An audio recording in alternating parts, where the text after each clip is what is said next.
Hello everybody and welcome to Nathan on Shuffle and to my latest episode of New Album Spotlight. This is the show where I put the spotlight on a new progressive rock album and recommend it to you guys, give my description of it, and hopefully it's something that you'll be interested in and want to check out based on the description. So today I've got a pretty big major release, an album that's coming out soon on Inside Out Records on March 3rd. This is Haken's new album called Fauna. I'm really been excited to talk about this. I'm really happy with how the album turned out, and as a big Haken fan, I think it's going to be something that fellow Haken fans and just progressive metal fans in general should really embrace and love. So jumping into it, Haken is a younger band. They've been around since, well, their debut album came out in 2010, but they were founded in 2007 in London, England.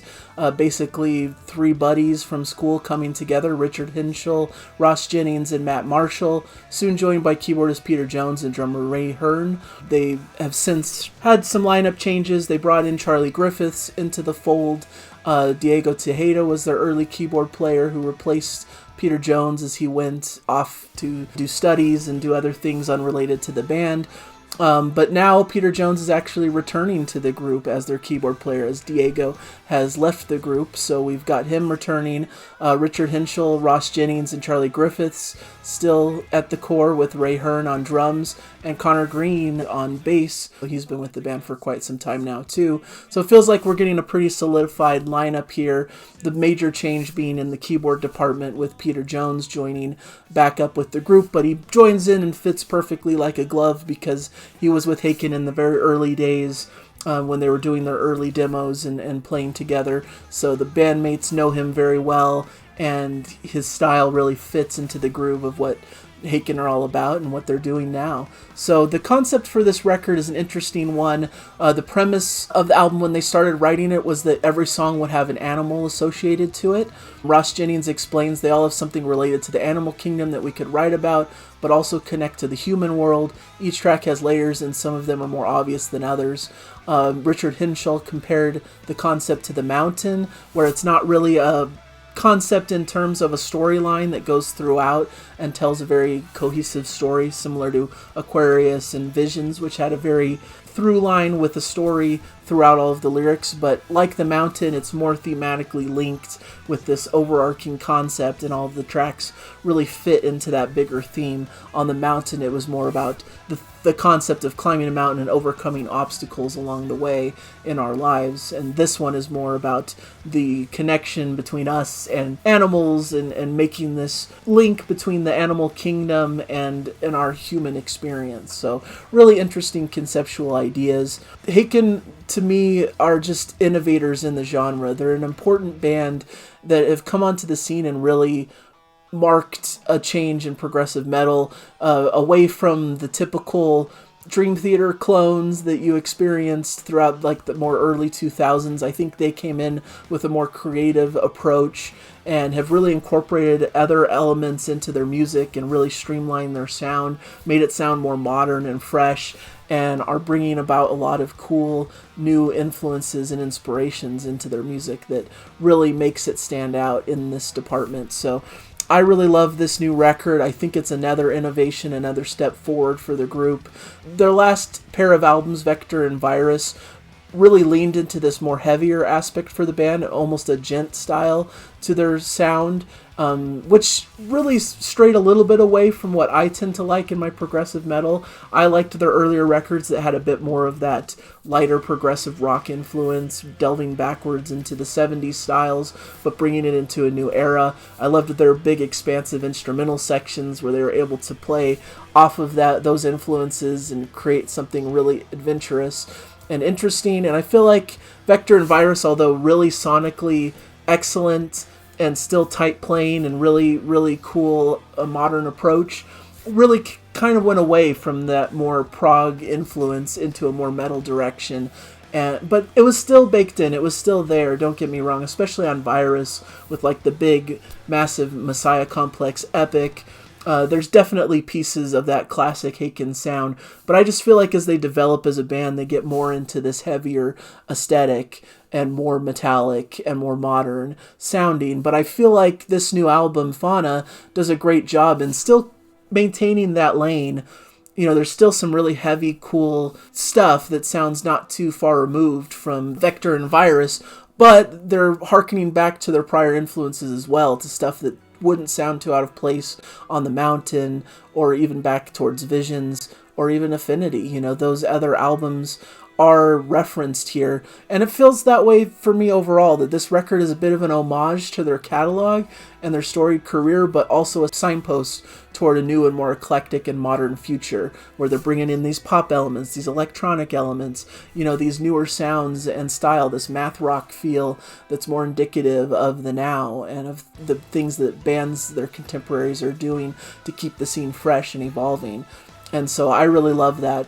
But because of that, I feel like this album's a bit of a grower rather than an immediate hit. It took me a little bit of time to really get into this album and uncover its hidden depths, and to understand what they're going for, and to really find all these hidden crevices and corners, and unleash all of these hidden references and hidden influences that are baked in throughout. But as I listen more and more, it just becomes more and more addictive, and it becomes an album that is rising up the ranks of my favorite Haken material, and is just one that I can't stop listening to now, that I just have basically on repeat, because it's just such an enjoyable listen, and every song gets better and better with repeated listens.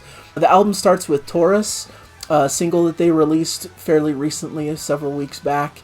This starts with a very heavy-hitting riff, one of the heavier tracks on the album. This is one that could fit very much in line with the Vector Virus mentality, with a great monster earworm of a chorus. That's what they do expertly, is they do a lot of these really interesting instrumental stuff. They have these heavier moments, these quirky bits, but they always ground it with a really well-crafted chorus that you can sing along to, that catches your ear. And the way Ross sings it as well is just really expertly crafted, and makes it catchy and fun to listen to, and keeps me coming back to these songs, keeps that addiction of wanting to hear these more and more, because these earworms can't escape my brain. The second track, Nightingale, is an early single they released last year, quite a long time ago, so I've heard this one for quite some time, and it really harkens back to like the Mountain style of their sound, with a bit of a jazziness in the keys and in Ross's vocal stylings. I love Ross's vocals on here, where he has this quirky sort of style to him that I really love. It encapsulates a bit of that modern edge from their last couple records, with some heavier sections, but also, like I said, harkens back to like the Mountain era with the more quirkier, jazzy styles, the more experimental sections. So I think that creates a great, excellent blend, and makes this one of the standout tracks for me. The Alphabet of Me, speaking of standout tracks, another single they released. These first three tracks are all early singles that they've released.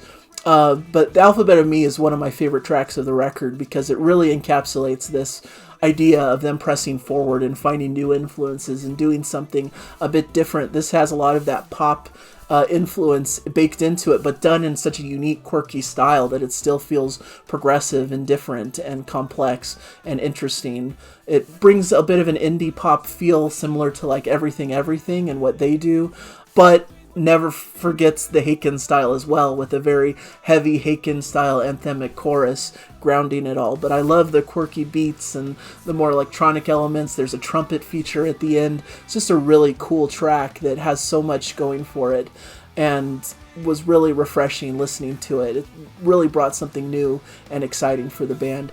Sempiternal Beings is next on the track list, and this to me is probably the most standard progressive metal track of the whole track listing. It starts a bit lighter with Ross's pretty vocals over a skittering beat before the band really comes into their own and comes in with a harder edge. Good driving, heavy prog rock song. Slithers along at times almost like a snake. Breaks during the mid part of the song, almost has an Eastern style aesthetic to it, but hits with some great heavier moments and an explosive, really memorable chorus once again. Just really cool builds, some guitar soloing, and it just has all the elements you'd want from a classic Haken or prog metal track. Beneath the White Rainbow starts very dark and haunting, has a bit of that Vector Virus heaviness into it. There's a killer instrumental section partway through this with the staccato low piano notes, drums in a wild rhythm pattern, crazy syncopation, and almost dark classical piece baked underneath. Some really cool playing by Peter Jones here, which leads to a really chaotic section with distorted vocals from Ross Jennings and really fast shuffle beat. One of the coolest instrumental sections on the record, in my opinion. This one really caught my ear, and I found myself really enjoying the more eclectic nature of this track. Island in the Clouds is a super cool, groovy song with some killer bass lines and sweet vocals, a cool angular guitar solo, just an amazing, cool, laid-back, cool, groovy sound to this track that I really enjoyed. I think it's a really expertly crafted track. Next we have Love Bite, which is a single they just barely released, which has a bit of that Affinity 80s style feel to it. It starts a bit heavy, but then turns into this almost funky 80s pop anthem, bit of a Police sort of vibe to it with some O's that you can sing along to. Should be really cool to witness live. Really great, once again, vocal melody and a memorable chorus that just sticks in my brain. Then we get to the big prog epic of the album. It's 11 minutes long, but it feels like a really big, expansive prog epic condensed into an 11-minute track called Elephants Never Forget. Really cool vibe to this. Starts with this big Queen style sound with these Brian May style guitar lines before we get into a bit of a Gentle Giant style bouncy vibe with a lot of quirky melodies and quirky sounds to it, quirky patterns and drums and syncopation. Really cool vocals from Ross Jennings. You could tell he's very heavily influenced by Gentle Giant in that sound. Almost has a bit of a circus prog style vibe, kind of like Celestial Elixir back on Aquarius, has a bit of that going for it, but it really bounces around to a lot of different feels and styles throughout the track, really harkening back to a lot of their classics. You can hear a bit of the Cockroach King aesthetic, especially with the Gentle Giant references. You hear almost like a Nine Inch Nails section with an electronica, almost dancey vibe to it halfway through, which is really a fascinating feel. There's a sludgy groove type feel to it as well at certain sections. There's a big theatrical style to it as well. It just has everything you want from a prog epic all into this compact piece of music that I think is really expertly crafted and creates one of the biggest, most epic moments on the record. And then it all closes with Eyes of Ebony, another fantastic track, one of the best Haken closers, I think. A unique guitar figure, has a almost math rock style flavor to this with some pop infusion also. The guitar feels really fluid and really cool. There's a cool breakdown that really focuses on the bass line and some interesting drum patterns and different sound effects. It's a really cool track to end on, also because of the emotional impact of the song, because like I was talking about with the theme of the album relating to the animal kingdom and to also our human experience, this track both talks about the near extinct white rhinoceros, but also mirrors that with Richard Henschel's father passing away from a heart attack exactly 3 years after the extinction of the last male rhino, who died in captivity in March 2018. So really delves with these really heavy topics of death and brings a very emotional climax and closing to this album. So overall, it's just such a great eclectic group of songs. There's something for everyone here. I think that's what's interesting about this album, is each track somewhat inhabits its own world and provides its own short examination of a different style in prog.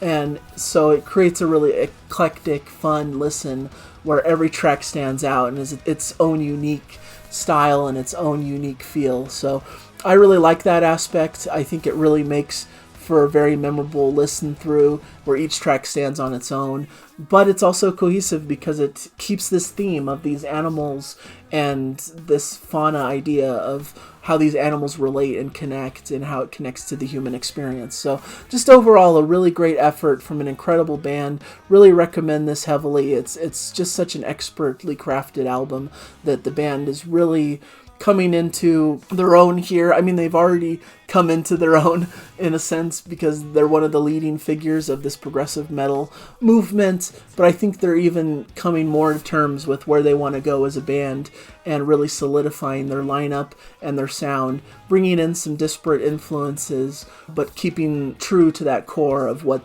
they were when they started and keeping that progressive metal feel that they're known for with progressive influences from classic progressive rock. So that's what I have for you guys today. I hope you enjoyed this review and that it encourages you to go pick up this album when it's available and listen to it. Well worth your time, and I hope you enjoy it once you are able to hear it. Thank you guys so much for joining me, and hopefully you enjoyed this episode. Let me know in the comments how you feel about Haken as a band and your excitement for this album. If you've happened to have heard it, I would love your thoughts on it as well. So thank you guys for your support, and I hope to catch you guys in another video. Bye, everybody.